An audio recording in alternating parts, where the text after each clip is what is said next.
What's up, ladies and gentlemen? Welcome back to the channel. It's a beautiful day here in paradise, and we're just living life today, man. I got kind of a different video. I had a request from a viewer. He was curious on what it actually took to turbocharge your Honda. And as I make this video, I'm going to kind of give you options as we go along the way, kind of how I would do it. I'm just going to give you what I normally do, what I typically do, and what I have success with. Right? So, obviously you're going to need a turbocharger. You have so many different options when picking a turbocharger, but your two main differences are going to be a journal bearing turbo and a ball bearing turbo. Those will be your two options, depending on your budget and what you're trying to do. If you're just getting into things and you're wanting to put something together as budget friendly as possible, I 100% recommend a nice cheap journal bearing turbo, right around I think like 250 bucks.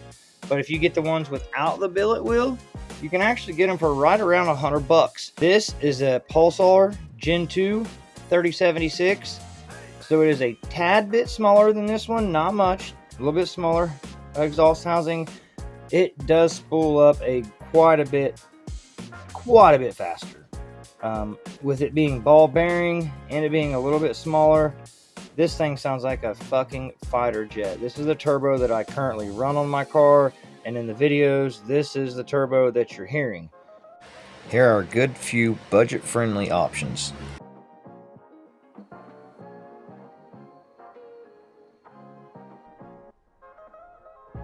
Now, obviously, if you've got a turbo, you need a way to mount it. And there's really two basic setups that you're going to be looking at. There's more than that, but front-facing manifolds you're not really going to get into until you get into big power and pretty much race car stuff only, because you don't want to be sucking rocks and shit into your turbo. But we have our bottom mount turbo, which this would mount on your cylinder head like so, and then your turbo would mount there on the bottom. This is a tubular style ram horn manifold.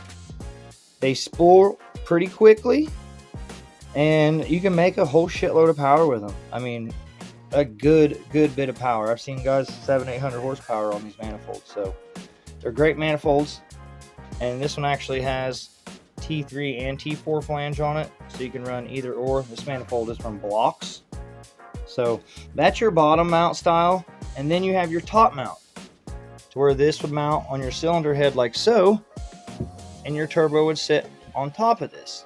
Now, there's pros and there's cons for the top mount. The pros, obvious, it's a lot easier to access your turbo, to work on things, to get to it, all this and that. The bad is, it's a little bit trickier to do your oil drain line, your charge piping, and typically with a tubular style top mount manifold, you're going to have quite a bit more boost lag. These are very good manifold if you're running to do a top mount setup, but not going to be doing a lot of power. Those are your two styles, and you're going to need one or the other to mount that turbo up onto. Here are several different options, and this is all just going to depend on what kind of money you have to spend. You'll have your intercooler, which is what actually cools the air that comes out, because it starts as hot ass exhaust air. It's forced through that turbine compressor out the cold side. This runs down through, circulates through the intercooler, cools down, out on this side, goes through that pipe, bam, into your throttle body, just like so. The max speeding rods in the middle is actually the one I currently run on my car. You do want to have a way to bleed off air so that when you let off the gas, your throttle plate just doesn't slam shut. A blow-off valve is exactly what it sounds like. It blows off the air. It relieves that pressure. So you're sucking all that air in, all that air in, all that air in, and then your throttle body closes because you let off the gas. This allows that air to go somewhere versus back to your turbo. It's just not healthy on your turbo. Makes cool noises, but it's just not very healthy for your turbo. One thing I did forget to talk about was clutches. OEM clutches are not meant or designed to handle boost, and they won't. You might get away with it for a short period of time if you're running low power, but eventually you're going to start having problems, so I recommend just upgrading to a stage 2 or 3 from the rip, and you won't have to worry about it. Now this is a V-band flange style wastegate. It's not really, I don't say budget, because you have to have a flange welded on your intercooler, or you have to buy an intercooler with a flange on it, which they're a little bit more expensive. And it's a tile waste or a tile blow off valve, so they're pretty pricey as well. But they do make very budget friendly blow off valves, and they have pipes that come with them that they bolt directly onto it, and you can run it in line with your charge piping. Super simple, super affordable. That's what I recommend for someone starting out that's on a budget, just wants to put something together and learn. And once you learn and you upgrade, you move on up to something like this one day. Now, same way, what about all that extra boost? Because you're trying to regulate, right? You don't want just all the boost going to it all the time. That's where your wastegate comes into play. This will mount on your manifold like so. Once you reach your target boost pressure, that will open up and allow anything more than that to vent back out. And whether you have that venting to the atmosphere or you have it recirculating back into your exhaust, if you're running a full exhaust, you're going to need a pipe that comes off of this, right? So that's going to be your wastegate dump tube. Now, you don't absolutely have to have one of these, but if you don't, I recommend having your wastegate pointing somewhere where the fireballs are going to be pointed away from anything important. You know what I mean? One more piece for the hot side here, that's going to be your downpipe. Now, your downpipe's important for a couple different reasons. One, if you're running an open downpipe or a shorter exhaust, you're going to have your wideband sensor bung here.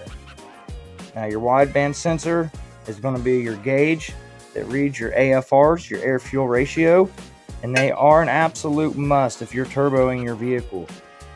You want to know what air-fuel you're running at to know if the thing's going to fucking blow up or not. You've got to be able to monitor that kind of stuff. And that's just one of them gauges you can't get away with not having as an air-fuel ratio gauge. And I'll show you one here momentarily. Okay, this is the one I actually started off with in my Integra. It was from eBay. I think it was like $50 and it came with a sensor. But I will tell you your air-fuel ratio, and it's critical, man, or else you jeopardize blowing the fucking thing up. This one I would not skip out on, and that's head studs. I run ARPs in my stuff. You can run whatever the hell you want. They do sell some cheaper versions of some ARP style studs that I've heard of a few people using and having pretty good luck with. So try them if you'd like and risk it, or just spend like the $100 or whatever it is and get you a set of legit ARP head studs. There is one key factor and component to turboing your car, and that is a tunable ECU. You're changing a lot of shit on your vehicle when you're adding a whole bunch of air, and you're going to want to add more fuel, and you have to be able to control that stuff. You cannot just slap a turbo kit on a car and expect to make power. It is not going to happen. 9 times out of 10, it's going to end in catastrophic failure. Now, there are little tricks you can do to bump your fuel pressure up and shit to maybe make a couple pounds, but you've got to be able to tune the car, guys. So you've got some options. These are pretty budget friendly. So the ECU that you're going to want to get is an OBD1 Honda ECU. Now, there you have options. You can get a PR4. You can get a P28. You can get a P72. And there's a few other options as well. P06. I'm not familiar with all of them, but there's several. Now, in this PR4, we have an old school Demon board. So this is their version 1. It actually has a little battery in it like the original Honda. These are they're a couple $100. This is last year, the year before's version of Snake. It's Bluetooth. This is the cat's meow. If you don't want to spend Honda money, right here, Snake or the Demon version 2, not this version. This one's not Bluetooth. The version 2 is Bluetooth. These things, you can do anything on these that you can do on Honda for the most part. And I have had absolutely zero issues. There's several outputs on here. I mean, you can do anything. You also have your port so you can plug into your laptop. That way you can tune, you can data log, monitor everything. This one has a little bit different setup, but still same basic concept. Now, if your car is OBD2, which means it will be a 96 and up, you'll need to utilize one of these jumper harnesses in order to run the OBD1 ECU. So your computer plugs will plug into this. This will plug into the OBD1 ECU, and you're able to use it to run your car. Alright, so with all this extra air being pushed through your manifold, your turbo, you're creating a shitload more heat, obviously. So you have your intercooler that cools your charge air going in your engine, but you need to keep your engine cooler too. Now, this one is kind of you don't have to do it, but I highly recommend doing it. At least upgrade your fan and get you a nice electric fan, whether it be an eBay one. If you get an eBay one, try to get a 130 watt one, 12 volt, that's what I run. They're extremely powerful. This also helps to free up some space for your downpipe because things get tight in there. I highly recommend upgrading your fan. If you don't upgrade the fan, upgrade the radiator at least. I run, I forget the name of the company, but it's a 4-row aluminum half rad. And that combined with that fan, my car doesn't think about going above 185 degrees ever. Ever. So those are pretty essential to keeping you cool, but you don't absolutely have to have one. Now, for the most part, the rest of this stuff is just miscellaneous shit. Like, you're going to need a turbo feed line. And then you'll also need your turbo drain, which I recommend using either -10 or -12, which are these. But you can get away, if you're on the tight budget, you can get away as long as you get the right kind of hose.